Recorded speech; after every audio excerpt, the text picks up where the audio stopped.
Хүүхдийн байгууллагын 100 жилийн яг одоо бол тохиож байна. За Монгол одоо улсын хувьд бол энэ хүүхдийн эрх, хүүхэд хамгаалал, түүнтэй холбогдолтой асуудал дээр ер нь хүүхдтэй зөвлөдөг, хүүхдийн оролцоогоор дамжуулж бий болгодог олон сайн туршлага зүйлүүд бол одоо байгаа гэдгийг бас би бол цохож хэлье. За хувийнхээ хувьд тэр хүүхдийн байгууллагын чиглэлээр бас ажиллаж ирсэн юм туршлагууд бас надад бас одоо байдаг. Тэр утгаараа хүний эрхийг одоо хүүхдээр дамжуулж нийгэмд одоо бий болгох, за одоо энэ хамгааллын энэ чиглэл дээр тодорхой бас арга хэмжээг авах, хүүхдийн оролцооны байгууллагуудыг дэмжих чиглэл дээр бас бид юу хийж болох вэ?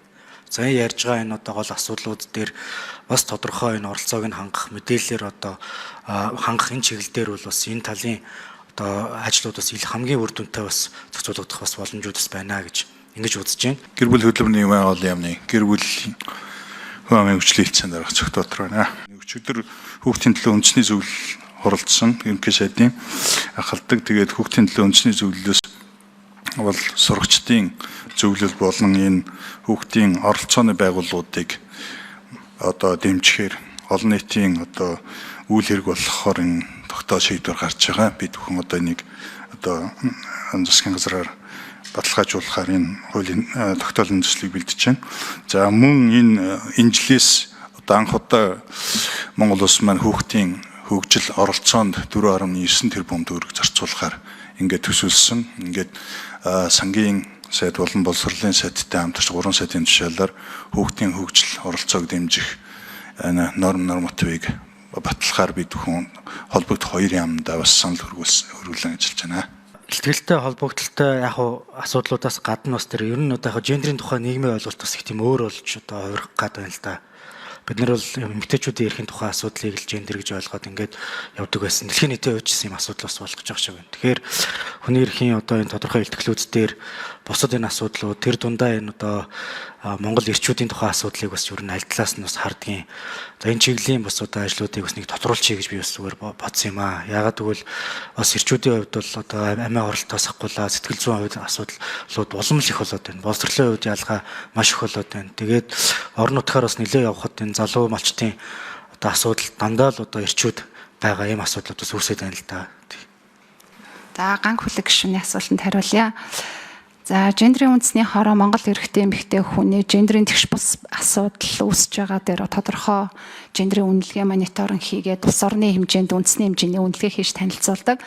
За гендрийн эрхтгч байдлыг хангах хуулийн 15-ын 4-өөр гендрийн хуулийн хэрэгжилтийн засгийн газрын тайлан 2 жил тутамд улсын хурл сонсдог. 2023 онд нийгмийн бодлого хууль зүйн байнгын орон улсын хурлын дэгийн тухай хуулийн дагуу сонссон. За 25 онд энэ жил бол 2 жилийн үйл ажиллагааны тайлан сонсох бас жил байгаа. Ганх хүлэг гишүүнтэй мэдээлэл хуваалцахад тэгэхээр энэ тайланг бид нар эхний хагасчид яг одоо тайлан боловсруулагдаад засгийн газрын хуралдаанд 6 сар танилцуулаад за тайланг үргэлжлүүлээд намрын чуулган улсын хурлын хамтарсан байнгын ороод болон их хурл танилцуулах юм төлөвлөгөөтэйгээр ажиллаж байна.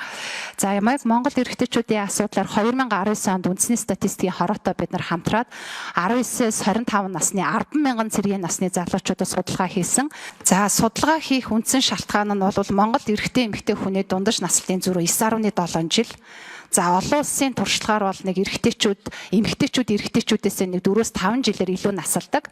За дэлхийн бүх улс орнуудын 4 жилд бол гэпийг барьж явдаг байхад манайхд бүр 9.7 буюу 2 дахин өндөр байгаа. Тэгээ юунаас шалтгаалж байгаа вэ гэдэг үндэсний судалгаагаар эрүүл мэндийн урьдчилан сэргийлэх хүслэгт эрэгтэйчүүд 1.5 дахин амбулаторын хүслэгт ерөөсөө урьдчилж өвтгөөс өмнө хамрагддаггүй. За хоёрдугаарт нь халдварт улсын өвчлөл буюу тамхи архины хэрэглээ. За стресс тайлж байгаа хэлбэрүүд дандаа энэтэй шууд холбоотой. За үйлдвэрийн осол 100% эрэгтэйчүүд өртдөг. За мөн зам тээврийн осолд бол дандаа нөхөр өчгөө насны эрэгтэйчүүд одоо өртөж хөгжлийн бэрхшээлтэй болж байгаа асуудлууд гэдэг ингээд маш тодорхой шалтгаанууд бол гарсан. Таны хэлж байгаа амиа оролт хүртэл 4-тэй одоо 2 дахин орчим өндөр байгаа. Тэгэхээр энэ чиглэлд хороо зөвхөн 19 он судалгаа хийгээд орхиогүй 2020-с 22 онд гендрийн үндэсний хороог Монгол Улсын ерөнхий сайд тэргүүлдэг. Хорооны хурлаар төлөвлөгөө баталсан. Одоо яг таны хэрэгжүүлж байгаа салбар дундын төлөвлөгөө. Тэгээ энэ төлөвлөгөө төлөвлөгөөг 22 онд бид нар хэрэгжүүлээд дахиад цаашаа яг энэ эрэгтэйчүүдийн чанартай урт наслтыг дэмжих төлөвлөгөө байх нь зүйтэй юм а гэж үзээд сая 24 онд өнгөрсөн одоо жилийн сонгуулийн өмнө 5 сард одоо дахин төлөвлөгөө бүх яамдын оролцоотойгоор боловсруулагдаад одоо 27 он хүртэл хэрэгжих төлөвлөгөө байгаа.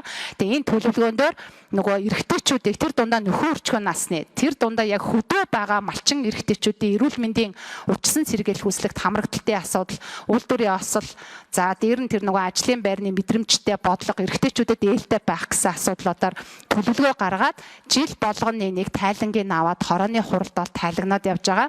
Тэгээ сүүлийн 4 жилийн хугацаанд 9.7 жилийн зөрүү бол 9.2 жилд орж ирсэн байгаа гэдэг бас энэ мэдээллийг хэлээ. Цаашид энэ үйл ажиллагааг доктортой явуулна гэж хороо бол харж байгаа. Баярлалаа.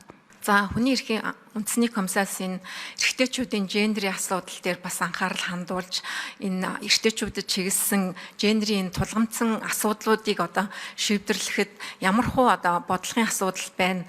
Энэ чиглэлээр хууль тогтоомжууд болон энэ бодлогын хэрэгжилт ямар байна гэдэг дээр бид нэр одоо энэ жил бас бие даасан судалгаа хийж дараа жилийн одоо хүний эрх хэрэгчлөөний илтгэлдээ оруулахаар ингээд бас бэлтгэл ажлаа хангаад явж байна.